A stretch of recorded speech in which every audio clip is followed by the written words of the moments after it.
আজ শুক্রবার ১৫ August BNP chairperson এবং সাবেক প্রধানমন্ত্রী বেগম খালেদা জিয়াকে জন্মদিনের শুভেচ্ছা জানিয়ে ফুলের তোড়া পাঠিয়েছেন অন্তর্বর্তী সরকারের প্রধান উপদেষ্টা অধ্যাপক মোহাম্মদ ইউনুস।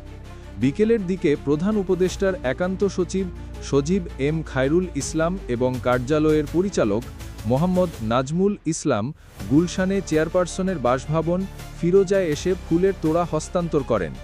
এ সময় চেয়ারপারসনের একান্ত সচিব এবিএম আব্দুস সাত্তার, বিএনপির নির্বাহী কমিটির সদস্য বেলায়েত হোসেন, মিডিয়া সেলের সদস্য সায়রুল কবির খান এবং ব্যক্তিগত উইংয়ের কর্মকর্তা মাসুদ রহমান উপস্থিত ছিলেন।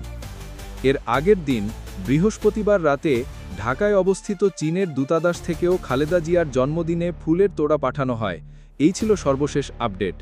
সর্বশেষ আপডেট নিয়ে সাথে ছিলাম আমি জিহাদুল ইসলাম, SM টিভি নিউজ।